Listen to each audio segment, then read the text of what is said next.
ಜಿರಳೆಗಳ ಸಾಮ್ರಾಜ್ಯವಾದ ಅಡಿಗೆ ಕೋಣೆ ಗದಗದ ಈ ಅವಸ್ಥೆ ಅಗರವಾದ ಡಾಕ್ಟರ್ ಬಿ.ಆರ್. ಅಂಬೇಡ್ಕರ್ ವೃತ್ತಿಪರ ಅಡಿಗೆ ಮನೆಯಲ್ಲಿ ಒಂದು ಜಿರಳೆ, ಅಡಿಗೆಯಲ್ಲೂ ಜಿರಳೆ, ಊಟದಲ್ಲೂ ಜಿರಳೆ. ಗದಗ ನಗರದ ಕಳಸಾಪುರ ರಸ್ತೆಯಲ್ಲಿ ಇರೋ ವೃತ್ತಿಪರ ಹಾಸ್ಟೆಲ್ನಲ್ಲಿ ಜಿರಳೆ ಕಾಟಕ್ಕೆ ಬೇಸತ್ತ ವಿದ್ಯಾರ್ಥಿಗಳು ಸಿಬ್ಬಂದಿ ವಿರುದ್ಧ ಆಕ್ರೋಶವನ್ನು ವ್ಯಕ್ತಪಡಿಸಿದ್ದಾರೆ.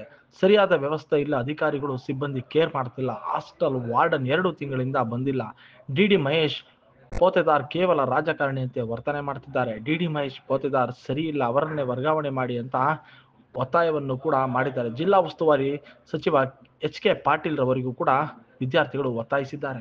ಅಲ್ಲ ಸರ್, ಜಿರಳೆದು ಸರ್, ಮತ್ತೆ ಯಾವುದೇ ಸ್ವಚ್ಛತೆ ಇಲ್ಲ, ಮತ್ತೆ ಒಳ್ಳೆ ಫಿಲ್ಟರ್ ಟ್ಯಾಂಕರ್ ಎಲ್ಲ ಕೆಟ್ಟಿದೆ. ಅದನ್ನು ರಿಪೇರಿ ಮಾಡಿ ಸರ್, ತಿರುಗಿ ಅದು ಮತ್ತೆ ಸರಿಯಾಗಿ ಒಂದ್ಸರಿ ಫಿಲ್ಟರ್ ಆಗುತ್ತೆ, ಒಂದ್ಸರಿ ಫಿಲ್ಟರ್ ಆಗಲ್ಲ. ಹಿಂಗಾಗಿ ನೆಗಡಿ ಮತ್ತು ಕೆಮ್ಮು ಒಳಗಾಗಿದ್ರೆ ಅಂತ ಹೇಳೋದು. ಅಧಿಕಾರಿಗಳ ಬೇಜವಾಬ್ದಾರಿಯಿಂದ ವಿದ್ಯಾರ್ಥಿಗಳು ತುಂಬ ತೊಂದರೆ ಆಗ್ತಾ ಇದೆ ಅಂತ ಹೇಳ್ಬೋದು.